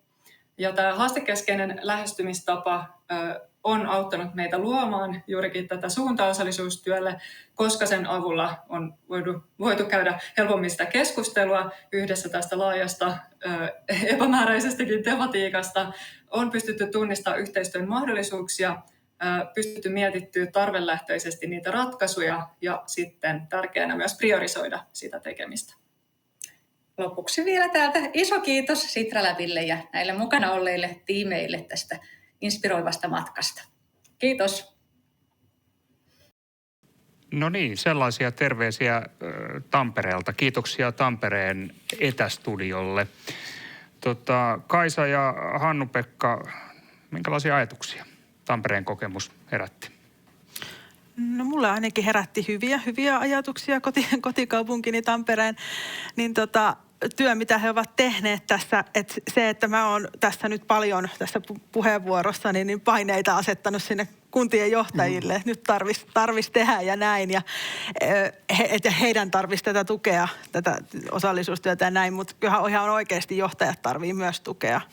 Monet heistä on saattanut esimerkiksi opintonsa suorittaa aikana, hyvin erilaisena aikana, ja semmoinen tarve sille, että ylipäätänsä tämän niin kuin osallistumisen demokraattisen arvon ymmärtäminen, että minkä takia tätä tehdään tai että miten se hyödyttää meidän organisaatioa ja mitkä on ne tavat, niin sitä ihan oikeasti tarvitaan johdossa ja sitten myös niin kuin johdosta sitten eri organisaation tasoille, toki siellä niin kuin sitten myös niin kuin työntekijöiden ja viranhaltijoiden parissa. Joo, tärkeitä pointteja. Mä itse mietin vielä tuossa jotenkin edelleenkin palaan siihen puhetapoihin, että miten nämä on kuitenkin myös tällaisia niin kuin hienosti sanottuna diskursiivisia juttuja, vaimo on ollut Sanomilla pitkään töissä markkinointipuolella ja hän aina sanoi, että kun Kaijus Niemi puhui siitä, että kuinka tärkeää työtä siellä niin kuin markkinoinnin ja myynnin puolella tehdään, että suomalainen demokratia voi hyvin, että sellainenkin tuote kuin Helsingin Sanomat pystyy jatkamaan toimintaansa tähän mainiota demokratiapuhetta. Ja minkä takia me ei voitaisiin tällaista demokratiapuhetta puhua enemmän myös siinä julkisen palvelun, julkisen hallinnon tuotannon, joka on se keskeinen niin kuin piste, missä ihminen sen demokratian arjessaan kohtaa. Niin mä ajattelen, että tätähän me tarvitaan paljon enemmän ja itse asiassa tämä voi olla juurikin se johtajuuden rooli usein. Ei he ole siellä useinkaan sitä kohtaamista järjestämässä, mutta he voi olla mahdollistajana, he voi olla sen kulttuurin luojana usein keskeisessä roolissa. Joo, kiitoksia Hannu-Pekka Ikäheimo erinomaisista ajatuksista tässä päätöspäivän keskustelussa ja yhtä lailla kiitoksia Kaisa Kurkelalle. Kiitoksia. Kiitos. Erinomaisista ajatuksista. Tämä on hyvin visainen kysymys, tämä muutoksen johtaminen ja ylipäänsä tämä koko kenttä. Haastetta piisaa. Aika siirtyä keskustelun kolmanteen vaiheeseen, joka kantaa otsikkoa luottamusta vahvistava omistajuus.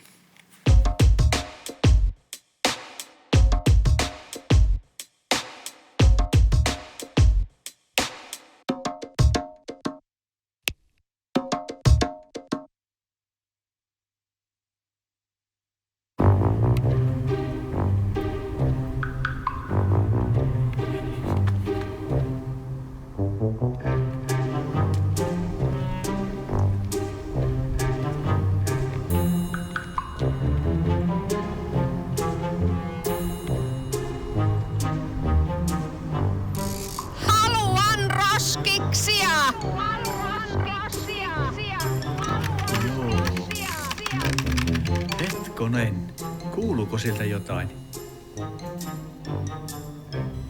Ihan niinku. Ei. Mikä väliä? Hei. Ei sieltä varmaan mitään kuulu.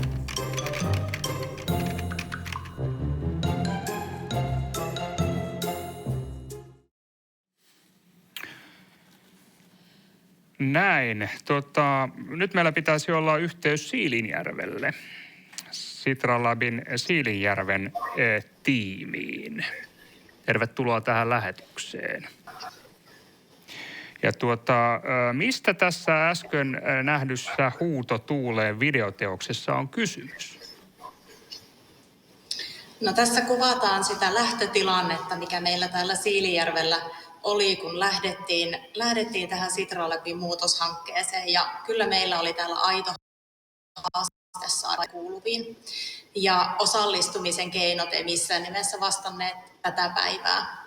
Ja kyllä me on hieno harppaus tehty tämän kevään aikana eteenpäin digitaalisten osallistumisen keinojen hyödyntämisessä. Millä tavalla nämä uudet digitaalisen osallistumisen tavat on otettu vastaan siellä Siilinjärvellä? Kyllä näille selkeä tarve vaikuttaisi olleen selkeä tarve kuntalaisten puolesta tämmöiselle ajasta ja paikasta riippumattomalle vaikuttamiselle. Myös päättäjiltä on tullut positiivista palautetta, että on ollut jo aikakin viedä kuntalaisten osallistumismahdollisuuksia tällä tavoin eteenpäin. Ja näiden lisäksi sitten tämmöinen digitaalinen osallistuminen ja tämä prosessi kokonaisuudessa on haastanut positiivisella tavalla myös meidän sisäisiä toimintakulttuureja ja vienyt sitä meidän omaa toimintaa eteenpäin. No niin, kiitoksia Siilinjärvelle näistä terveisistä. Vieläkö on jotain, mitä haluaisitte toivottaa tähän lähetykseen?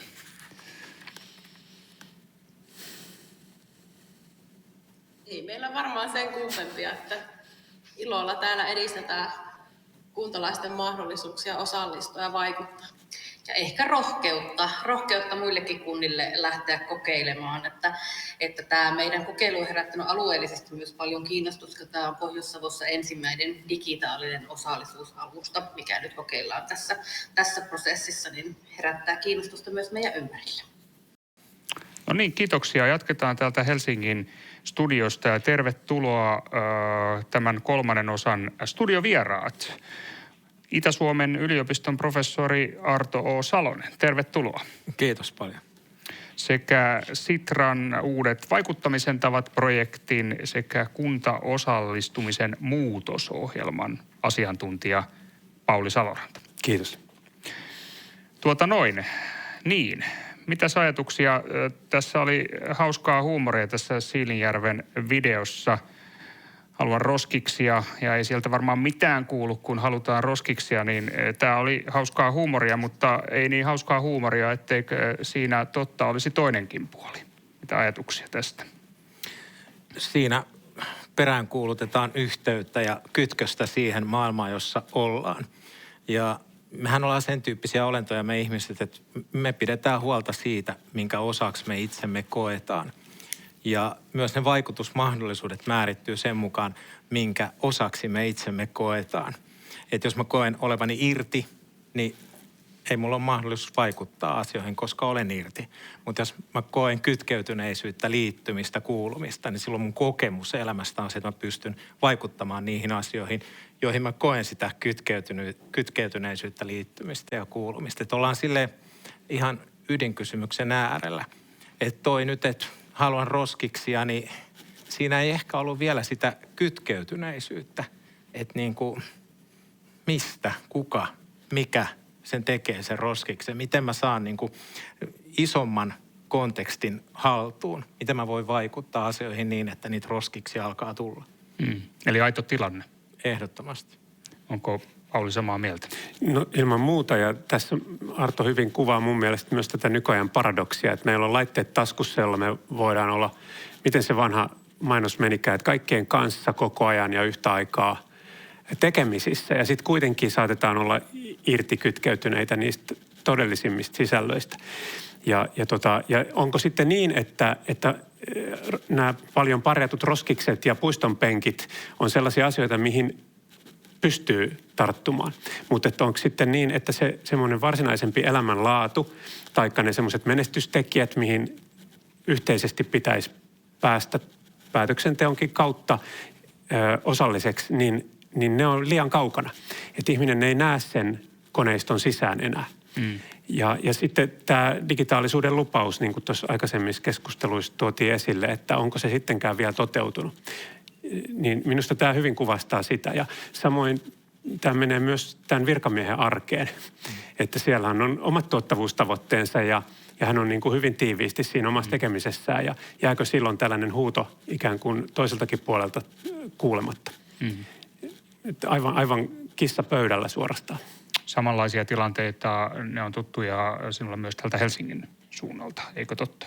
Joo, työskentelin aikaisemmin ja olen nytkin työvapaalla Helsingin kaupungin stadiluotsin tehtävästä ja koitettu siellä kyllä näitä molempia päitä tässä kytköksessä parantaa.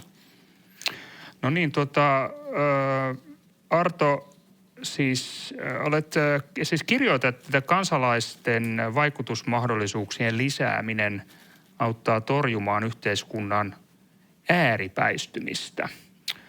Ja puhut kovasti tällaisen asian kuin pitäjäaktivismin puolesta.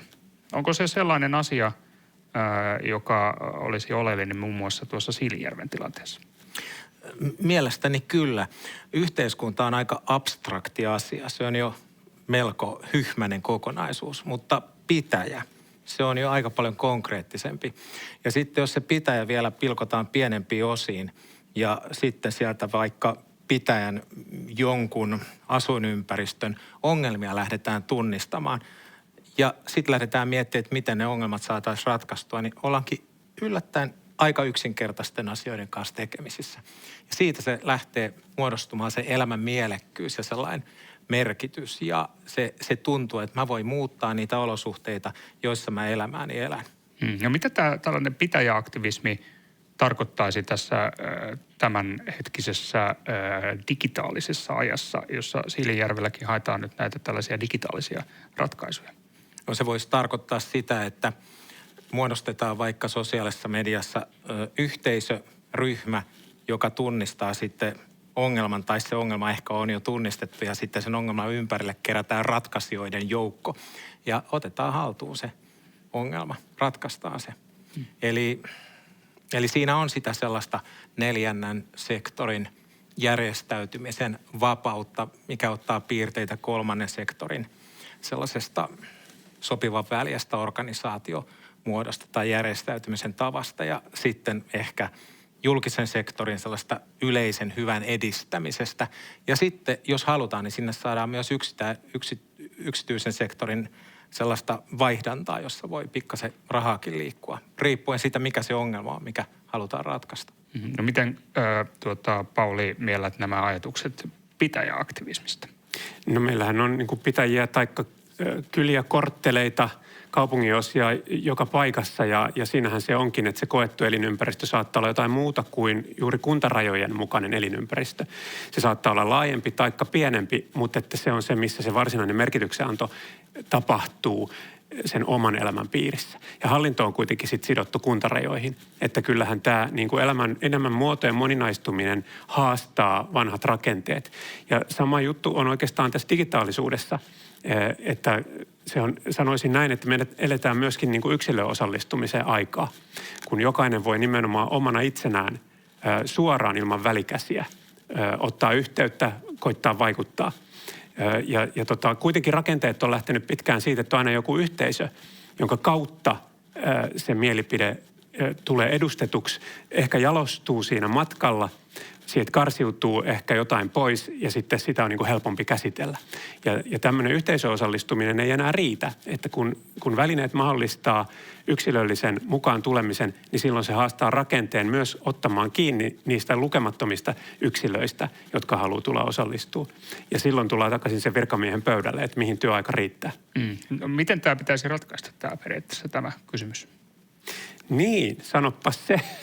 Ja kyllähän näitä uusia vaikuttamisen tapoja on syntynyt kovasti juuri tuohon haasteeseen, joista yksi on toki tämä satunnaisotettu kansalaispaneeli, jossa ajatellaan, että satunnainen joukko kansalaisia paremmalla tavalla edustaisikin niitä yksilöitä kuin sitten järjestäytynyt joukko. Se on tosi radikaali uusi näkökulma ja sen takia varmaan myöskään ei ole niin helppo niellä aluksi. Ja toisaalta sitten se, että voisiko laajamittaisen digitaalisen aineiston, niin voisiko sieltä kaivaa jollain tekoälyllä vaikka sitten tuommoiset nousevat trendit esiin? Tai saataisiko me jonkunlaisella tämmöisellä itse organisoituvalla keskustelualustalla, niin saataisiko sieltä jalostettua se mielipide tämmöisen puoliksi automatisoidun järjestelmän kautta, milloin pystyttäisiin osallistumaan kymmenissä tuhansissa. Et näitä varmaan itse kukin kunta joutuu harjoittelemaan. Mm. Erittäin hienoja ajatuksia.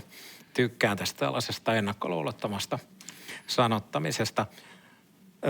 Nyt jos palaisi vaan siihen sellaiseen digitaaliselle alustalle muodostuvaan ongelmanratkaisuyhteisöön, joka olisi vaikka siellä pitäjällä tunnistanut jonkun ongelman ja päättänyt ratkaista sen, niin nämä esimerkiksi sosiaalisen median yhteisöt, niin ne on kiinnostavia, koska ne ylittää just näitä perinteisiä rajoja, että me pystytään maiden väliset rajamuodollisuudet hoitamaan aika luontevasti internetin tuomien mahdollisuuksien turvin. Ja silloin, jos se ongelma kaipaa sellaista asiantuntijuutta, että siitä fyysisesti pitäjältä ei löydy, niin me saadaan helposti sitä sieltä täältä tuolta haalittua. Eli ne mahdollisuudet on kyllä huikeat.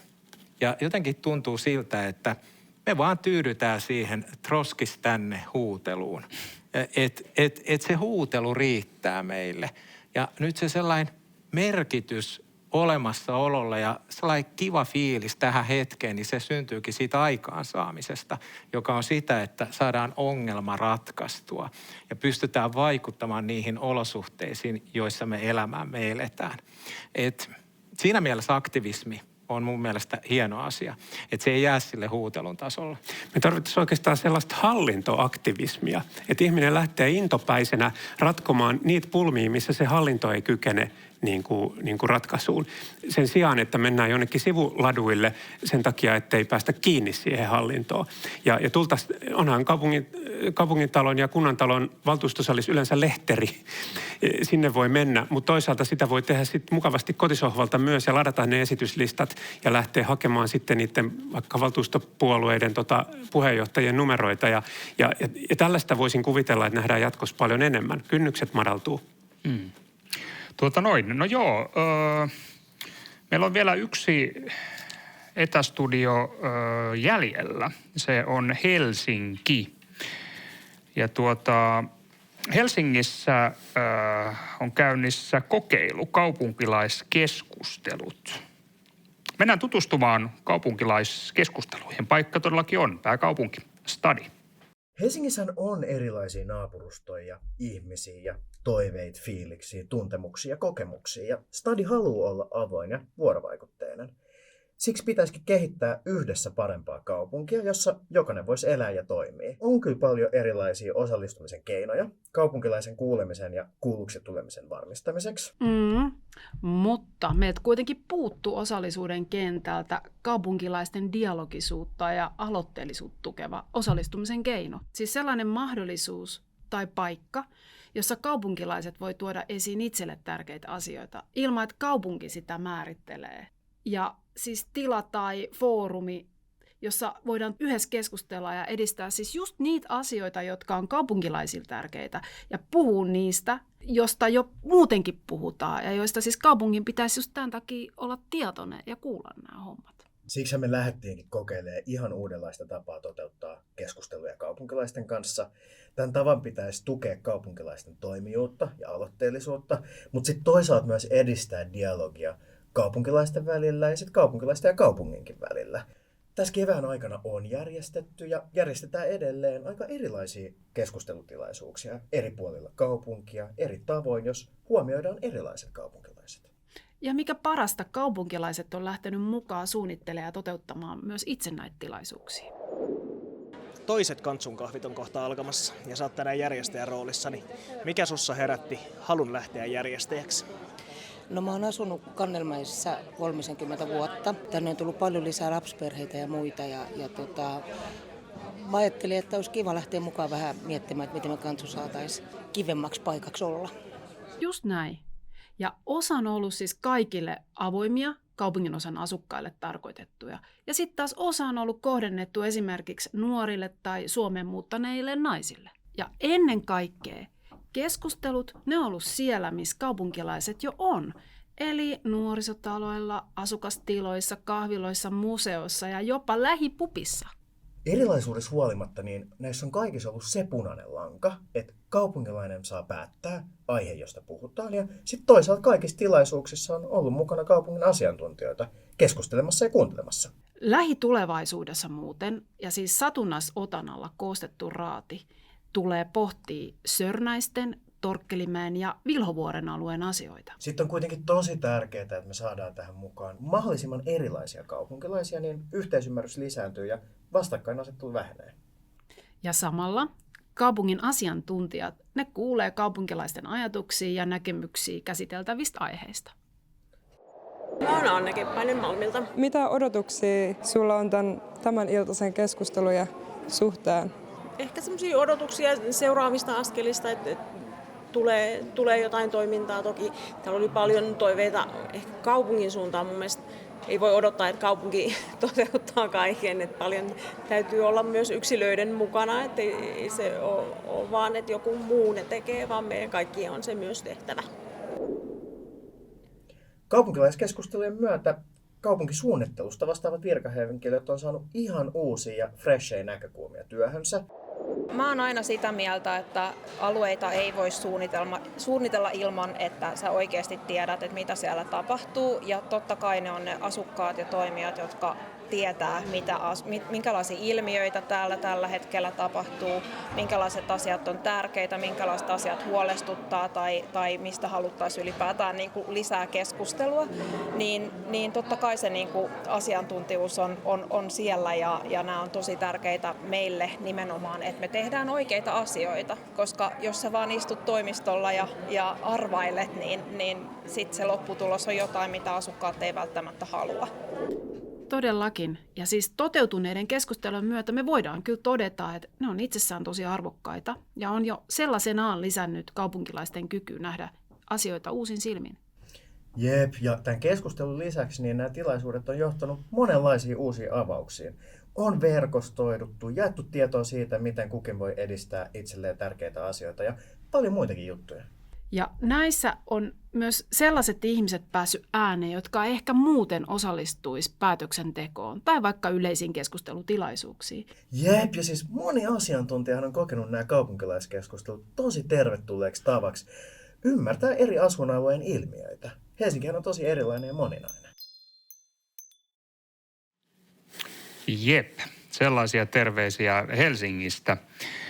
Ja tähän keskusteluun on nyt liittynyt 2 uutta jäsentä. Tervetuloa Sitra Labin nuorten tiimin edustajat Mila Harra, tervetuloa, sekä Veikko Veivo. Kiitos paljon. Oletteko Helsingistä? No ei itse asiassa olla kumpikaan Helsingistä. Mä tuun Tampereelta. Joo, ja mä tuun tuolta Turusta päin ihan. Että. Okei. Mila, aktiivinen politiikan osallistuja, toimija kokoomusnuorissa, eikö totta? Kyllä. 16 vuotta ikä, eikö? Joo. Ja Veikko abiturientti. Joo, kyllä. Tärkeä kevät. Niin on. Mutta tärkeitä keväitä tulee senkin jälkeen vielä. Ei huolta sen suhteen. No, mikä motiivi teillä oli, tähän ensi alkuun kysymys, että mikä motiivi oli osallistua ja olla ikään kuin aloitteellisia tässä Sitran kuntademokratia-hankkeessa? Miksi halusitte tulla mukaan tähän? No, tämä aihe on ainakin itseäni aina kiinnostanut tämmöistä politiikkaa ja yhteiskunnallista asiaa, että kuntapolitiikka on tosi tärkeää. Mulla itselläni tausta on ihan vaan semmoinen, että lukion ykkösellä Opo laittoi viestiä, että olisi tämmöinen Sitra Lab, että haluaisitko osallistua, niin sitten mä olin tuossa aikaisemmassa Sitra Labissa. Ja sitten nyt kun tuli tämä uusi Sitra Lab, että haluaisitko tulla vielä seuraavaan, niin aikaisempi oli mennyt tosi mukavasti, niin kyllä lähimeelläni tähän mukaan. Kuitenkin tärkeitä asiaa tehdä ja tosi mielenkiintoista. Joo, edellinen läpi, missä oltiin molemmat mukana nuorten ohjausryhmässä, niin meillä nuorille ei ollut siinä vielä omaa projektia ja se toteutettiin täysin etänä, niin nyt on ollut mukava olla tässä uudessakin läbissä mukana. Kuntademokratia on tosi mielenkiintoinen ja semmoinen asia, mihin mä jotenkin ajattelisinkin, että niin meidän nuorten, mutta kuin myös ihan kaikkien niin kuin on tärkeää olla mukana vaikuttamassa, että ehdottomasti ihan niin kuin mielenkiinnosta. No mistä tässä nuorten kokeilussa on kysymys? No siis kokeilussa on kysymys siitä, että ollaan nyt tekemässä tuommoista aloitejärjestelmää peruskouluihin. Eli ajateltiin vaan, että miten tämä niinku demokratia, varsinkin kun meidän ryhmähän nyt edustaa nuoria, ja että miten kouluissa toteutuu tämmöinen demokratia. Ja tarkasteltiin näistä oppilaskunnan hallituksia, jotka on tietenkin tosi hyvä, että semmoiset on, mutta se ongelma on monesti se, että se päättäminen jää sitten vaan niille, ketkä on siellä niin kuin oppilaskunnan hallituksessa, että se ei niin kuin tule yhtään niin kuin samalla tavalla kaikille oppilaille ja muuten ei välttämättä edes tiedä, mitä tapahtuu. Niin me päätettiin kehittää tämmöinen järjestelmä, että kaikki oppilaat pystyy tekemään aloitteita, jotka sitten etenee tänne oppilaskunnalle ja sitä kautta rehtorille. Ja näin. Tällä olisi tarkoitus niin kuin, helpottaa sitä päätöksentekoa ja tuoda se sitten kaikille, että kaikki pystyy vaikuttamaan. Ja saa nimenomaan tärkeää, että saa myös sen kokemuksen siitä, että kannattaa vaikuttaa. Joo, ohessa järjestää myös sellaisia demokratiakasvatukseen niin kuin suuntautuvia työpajoja, jossa puhutaan muutenkin vaikuttamisesta ja osallisuudesta ja tavallaan koitetaan tuoda jokaiselle semmoista viestiä, että tavallaan sä pystyt vaikuttaa ja sun vaikuttamisella on väliä. Vaikutit sä sitten sun lähifutiskenttään tai halusit sä sitten joskus tulevaisuudessa eduskuntaan tai muuta. Että nähtiin ehkä meidän koko niin kuin nuorten porukalla, että tärkeintä olisi aloittaa semmoinen demokratiakasvatus mahdollisimman varhaisessa vaiheessa. Ja se ei tällä hetkellä ehkä ihan kaikkialla toteudu. Yhteiskuntaopin tuntimäärät on aika vähäisiä ja muuta. Niin sitten tämmöisillä niin kuin ylimääräisillä projekteilla ja hankkeilla on ehkä hyvä tuoda semmoista niin kuin hand to hand vaikuttamista sinne kouluihin.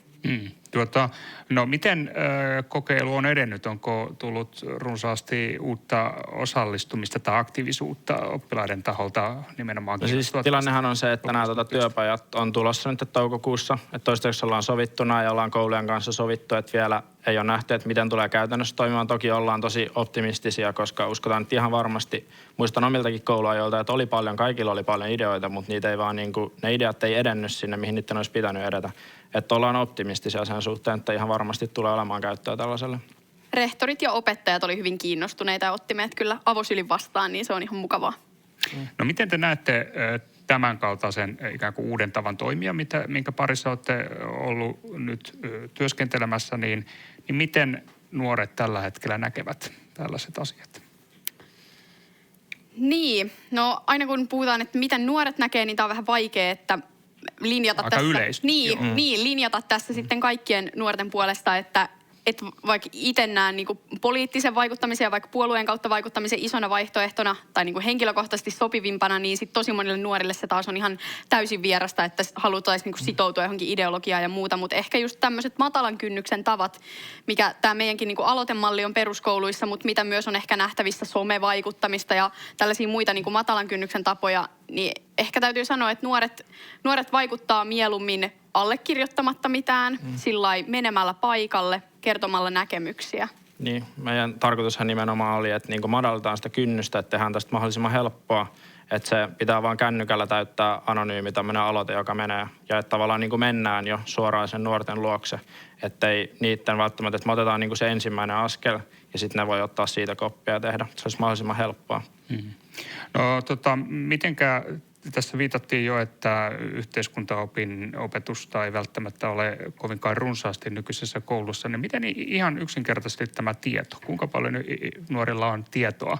Tämäkin on tietysti yleistys nuorilla, mutta ylipäänsä tietoa vaikuttamisen tavoista, mahdollisuuksista. Tosi polarisoitunutta. On paljon porukkaa, jotka tietää todella paljon, jotka on tosi kykeneväisiä, joilla on kaikki rahkeet ja resurssit toimia aktiivisina yhteiskunnan jäseninä, jos vaan haluaa.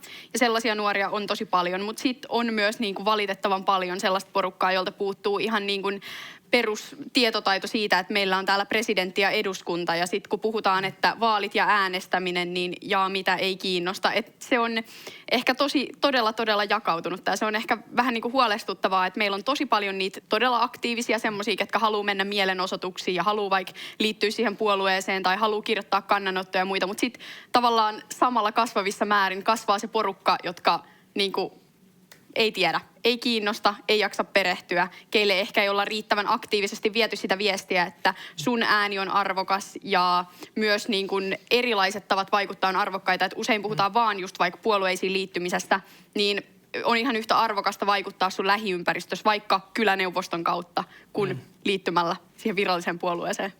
Onko Veikolla samoja ajatuksia? Joo, kyllä. Sitten just, että noissa kouluissa käy helposti samalla tavalla, että kun se vaikuttaminen jää vaan se tietylle porukalle, joka nyt näissä kouluissa on tämä oppilaskunnan hallitus, niin että se pitäisi olla niin kuin tavallaan kaikkien asia. No mitenkäs Arto ja Pauli, tässä Helsingin kaupunkilaiskokeilussa, siinä videossa, siinä oli semmoinen viesti, että jos vain istut toimistolla ja arvailet, niin lopputulos on jotain, mitä asukkaat eivät halua. Niin mitä te ajattelette, että onko nuoriin liittyen, esimerkiksi Pauli tuntee tämän Helsingin tilanteen, niin ikään kuin tällaista ongelmatiikkaa, että toimistolla istuillaan ja arvaillaan, mitä nuoret mahdollisesti kuntalaisina asukkaina haluaisivat. No, ja mennään pieleen. Joo, sehän on selvä. Se on yleistys. Joudutaan yleistysten kautta, jos ei niin kuin kysytä. Ja juuri kuten Mila hyvin kuvasi, että on moneen lähtöön nuoria, mutta niin on aikuisiakin. Ja kaikissa ikäryhmissä löytyy, ei voida niin kuin yleistää, että nyt asukkaat sitä tai asukkaat tätä. Että se on se perusongelma varmasti. Ja kaikki kyselytutkimukset viittaa tähän samaan suuntaan, että polarisaatiota tulee ja ihan sekin, että arjen rutiinit rasittaa, että et voi lähteä sinne keskusteluiltaan keskustelemaan, jos sinulla on lapsia, työvuoroa ja muuta, ehkä hoidat vanhenevien vanhempiasi asioita. Että kyllä yhä hankalammaksi menee saada selville, mitä tämmöinen ryhmä kuin asukkaat, mitä kaikkea ne asukkaat loppupeleissä haluaa ja sitten kun on kynnyksiä tulla mukaan.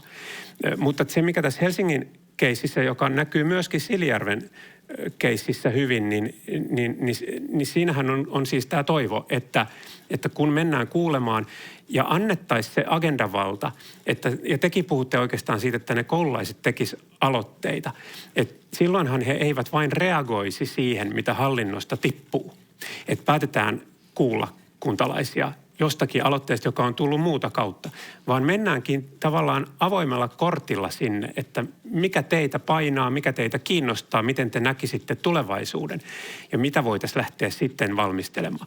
Mutta se vaatii toisenlaista ketteryyttä sitten hallinnolta, että täytyykin voida hypätä siihen ajatukseen, joka sieltä nuorilta taikka muilta niin kumpuaa. Ja noiden kaupunkilaiskeskusteluiden kautta yritetään saada sitä tuntosarvea vähän pidemmälle sinne.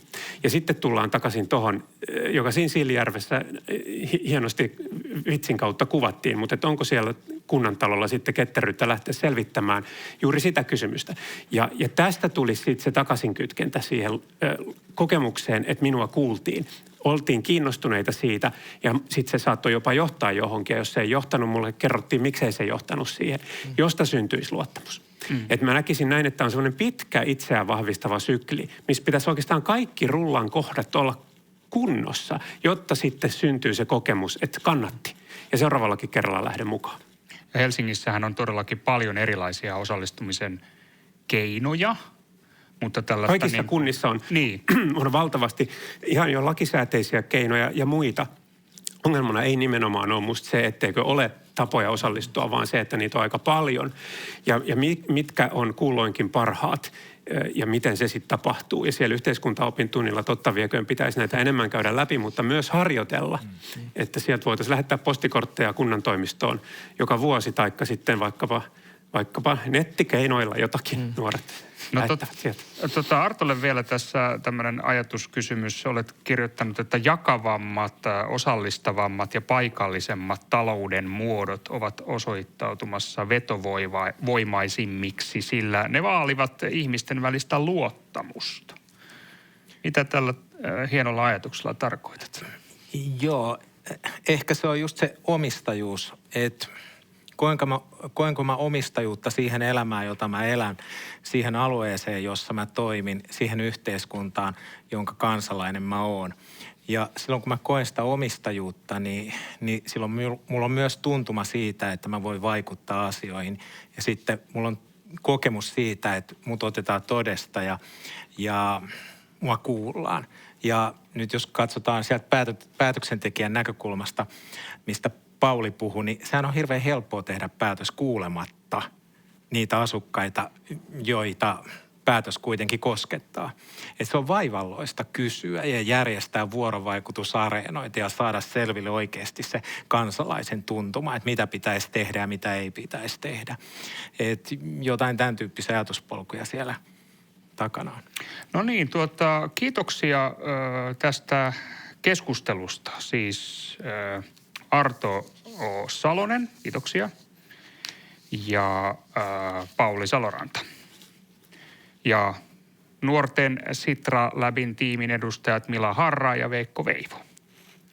Meillä alkaa olemaan aika täynnä, todennäköisesti olemme jo yliajalla, mutta tässä alussa viitattiin tämän hankkeen otsikkoon ikään kuin viittauksena 1920-luvun filosofiseen murrokseen, ajattelun murrokseen. Ja sellainen poiminta tähän vielä loppuun, että 1920-luvun filosofeista Martin Heidegger oli se, joka halusi herättää yleisönsä oivaltamaan, miten sanat asettavat ajattelulle rajoja.